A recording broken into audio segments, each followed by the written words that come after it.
And while we were sharing that afterglow cigarette, I said I loved him. Always wait until after the initial sex act to say that. It sounds a lot better that way. And he said he loved me too. So I had to move in the next day. I thought, shit, I don't need a detox. I just needed somebody to love me totally. And he sure as hell did.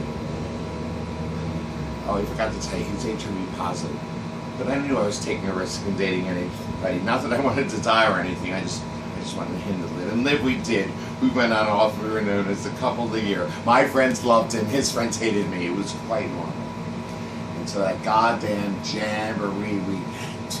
I was just joking with Bobby Reed about how good looking the guys in the NA program were as opposed to the jerks today. When he threw it up at me. You know, Dean, I see you cruising the meetings. Yeah, right. You know, I see when you look at when we go to that Center City AA meeting at the William Way. Oh, he's just an old friend of mine. Yeah. I never gave you this little piece of info, but he's an old friend of mine too. And he said that you were cruising him at the 2-step bottles on Friday night. Oh, that queen. That fucking vicious little queen. That little drunk doesn't know his ass from the hole in the ground. He only has like 30 seconds of sobriety. I am your lover, think. I'm thinking it's over for us. And for me. And then he runs into the bathroom and gets my razor and waves around like he's going to do something for once. Like, since he's not going to live anyway, because it's positive, HIV positive. So I have to struggle with him to get that razor. We fling it across the room and it shatters my anti-bays all over my radiator. Then he sachets into the kitchen where the big knives are kept, you know, and he gets the holiday carver up. And he wants to slice and dice, and we're not going to plates and forks and spatulas, splattering tomato sauce all over my newly waxed floor. And I couldn't get it off him, and somehow we barely abused each other into the daybed. And I was up and down, 70 pounds I had on my little Valentine. I just could not get that thing out of his hand. And on the floor there was a phone, and I dialed 911 with my big toe, and I screamed our address into the air. And I struggled with him up and down for another 20 minutes, seemed like an eternity. It's the most activity we had on that mattress in months. Then the doorbell rings. Buzz. Must be the cops. I had to make a decision.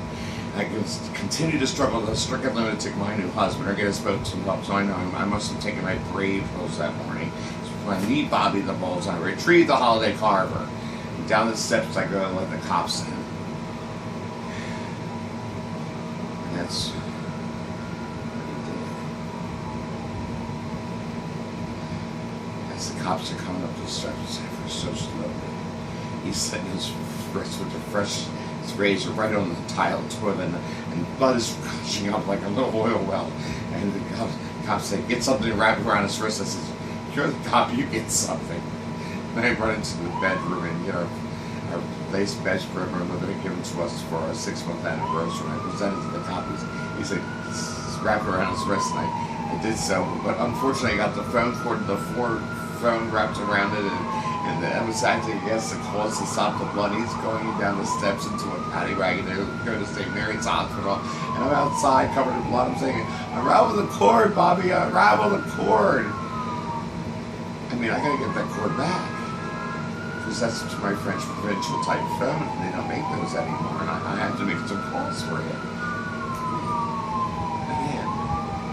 So I walked out to the hospital and I asked the emergency guard for it. And he goes into where they're working on him, and he delivers the cord in a bloody bedspread and a clear patient's belongings bag with some homophobic remark that I fail to recall right now.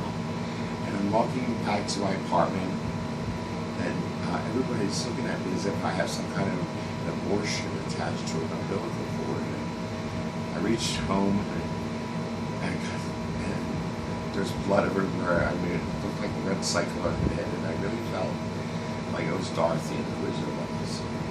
So I put on the tape recorder of the Wizard of Oz, you know. So I go into the kitchen, and I dump the bloody mess into the clean kitchen sink. I go put my latex gloves on, pour some dishwashing liquid in with the warm water, and started to massage and separate the cord from the bedspread. Lovely was a goner, and I thought, shit, I must have damaged the cord from the water from the sink. So it says prayer to St. Jude, the same as hope the same possible. And I tried the cord thoroughly, and I plugged it into the phone and into the socket, hung it up, picked it up, and it worked. first thing I did is call the hospital, see how Robert Daugherty was doing, and they say he was doing fine. I consider that fucking believable, considering all the blood I'm encountering. And they asked if I was Dean, said Bobby B was asking for me. I said, tell him to fuck off, and I hung up the phone. Real dramatic, real depressing, real manic. No.